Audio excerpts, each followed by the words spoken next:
성도 여러분 반갑습니다. 오늘은 날씨가 확 풀렸습니다. 마치 봄날 같습니다. 우리의 삶에도 보면 꽁꽁 얼었다가 확 풀리는 날이 있듯이 날씨처럼 우리의 모든 삶도 하나님의 은혜 가운데 평안함과 행복함을 누리게 되는 그날이 반드시 올 줄로 믿고, 오늘도 최선을 다해 하나님이 맡기신 사명 감당한 여러분에게 하나님의 크신 은혜가 이 시간 충만하게 임하시기를 간절히 바랍니다. 오늘 우리가 함께 은혜를 나눌 본문 말씀 야고보서 5장 13절부터 18절까지, 야고보서 5장 13절부터 18절까지에 있는 말씀입니다. 너희 중에 고난당하는 자가 있느냐? 그는 기도할 것이요. 즐거워하는 자가 있느냐? 그는 찬송할지니라. 너희 중에 병든 자가 있느냐? 그는 교회의 장로들을 청할 것이요. 그들은 주의 이름으로 기름을 바르며 그를 위하여 기도할지니라. 믿음의 기도는 병든 자를 구원하리니 주께서 그를 일으키시리라. 혹시 죄를 범하였을지라도 사하심을 받으리라. 그러므로 너희 죄를 서로 고백하며 병이 낫기를 위하여 서로 기도하라. 의인의 간구는 역사하는 힘이 큼이니라. 엘리야는 우리와 성정이 같은 사람이로되 그가 비가 오지 않기를 간절히 기도한즉 3년 6개월 동안 땅에 비가 오지 아니하고 다시 기도하니 하늘이 비를 주고 땅이 열매를 맺었느니라. 아멘. 예수님을 따르는 신앙생활은 힘들고 어려운 일을 만나는 것이 지극히 당연한 일입니다. 정상입니다. 예수님을 따르는 길에서 어려움을 만나게 될 것에 대해서 여러 번 언급을 하셨습니다.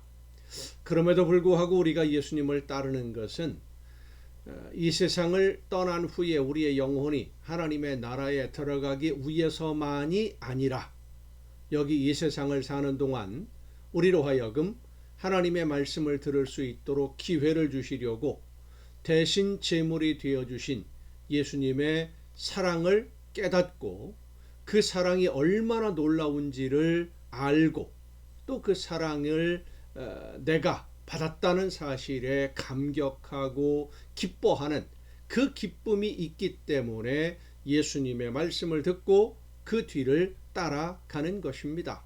그리고 우리가 하나님의 말씀을 듣고 순종하는 이 과정에서, 신앙생활을 하는 과정에서 하나님이 나와 함께 하시고 내가 하나님이 기뻐하시는 열매를 맺는 그런 삶을 살아낼 수 있도록 성령이 내 안에서 역사해 주시고 또 모든 것을 합력해서 선한 열매를 맺도록 이끌어 주시는 그 성령의 역사하심이 지금 나와 함께 하신다, 하나님이 나와 함께 하시고 내 손을 잡아주신다 라는 것을 깨닫게 될 때 그 얼마나 감사한지, 그 감격과 그 기쁨, 거기에 더해서 우리가 순종한 것은 아주 작은 것들 뿐입니다. 하나님이 원하시는 그 모습, 원래 모습에 미치지 못하는 아주 작은 것들이죠. 부족한 것이 많지요. 그런데도 하나님은 나의 그 부족한 순종을 통해서 놀라운 열매를 거두게 해주시고 그 열매를 바라보며 기뻐하시는 하나님이 한없는 사랑과 은혜로 더 많은 복과 은혜를 우리에게 주셔서 내가 생각하지도 못했던 귀한 선물로 우리의 삶을 풍성하게 채워주시는 그 기쁨과 그 감격, 그 사랑과 그 은혜로 인해서 우리의 신앙생활은 힘들고 어려운 싸움을 싸워나가는 그러한 삶이 아니라 기쁘게 찬송하며 즐거워하며 감사하는 신앙생활을 하는 것, 그것이 바로 오늘 우리가 예수님을 믿고 따르는 신앙생활의 본질입니다. 그래서 우리가 예수님을 믿는, 예수님을 따르는 과정에서 고난을 만나면 기도하는 것이고 즐거움을 주실 때 감사하며 찬송하게 되는 건데, 그럼에도 우리가 세상을 살다 보면 우리가 정말로 원하지 않는 그리고 예상하지 못했던 어려움들을 많이 만나게 되는데 그 중에 대표적인 것이 바로 우리 몸의 질병입니다. 오늘 본문 말씀을 보면 병든 자가 있으면 교회의 장로들을 청해서 주의 이름으로 기름을 바르며 기도하라 라고 말씀하고 있습니다. 이 교회의 장로들이라고 하는 말은 오늘날 우리 교회의 장로님들을 말하는 것은 아닙니다. 교회의 지도자들이라고 하는 헬라어로 프로스비테로스인데 이 말은 어른들, 교회 어른들을 말하는 지칭하는 그런 단어입니다. 산헤드린 공회라고 불리는 유대인들의 최고 의결기구가 있습니다. 바리새인들과 사두개인들 그리고 백성들의 원로 대표들로 구성된 70명으로 구성된 산헤드린 공회가 있는데 그 산헤드린 공회원을 프로스비테로스라고 불렀습니다. 어른들이죠. 지도자 뭐 이런 뜻입니다.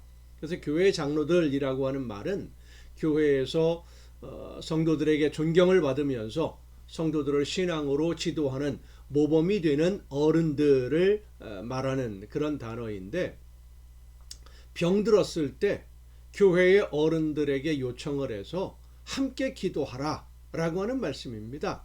그런데 이 병든 자를 위해서 기도할 때 기름을 바르면서 기도하라고 오늘 본문에 말씀하고 있죠. 기름을 바른다 라고 하는 것은 치료하는 의료 행위를 말합니다. 예수님의 비유 중에 여리고로 내려가다가 강도를 만난 사람을 사마리아 사람이 도와주는 이야기가 있습니다. 그 사마리아 사람이 강도 만난 사람, 강도에게 맞아서 거의 죽게 된 사람을 치료할 때 성경을 보면 상처에 포도주와 기름을 붓고 싸매는 것으로 치료를 합니다. 포도주와 기름을 붓는 것은 이 포도주라고 하는 것은 알코올 성분이 있거든요. 그래서 포도주에 있는 알코올 성분으로 상처를 소독하고 이제 그 상처에 더러운 오물들이 묻어 있을 때 그것을 뭐 물로 막 닦아내면 오히려 오염이 되고 감염이 될 수 있거든요. 그래서 포도주로 씻어내는 것이 상처를 씻어내는 것이고 소독하는 거죠.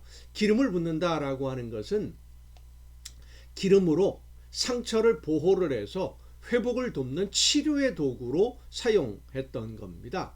그러니까 오늘 본문 말씀에 병든 자가 교회 어른들에게 요청을 하면 교회 어른들은 기름을 부으면서 기도하라 라고 한 것은 의학적인 치료를 하면서 하나님의 도우심을 간구하라 라고 하는 말씀입니다.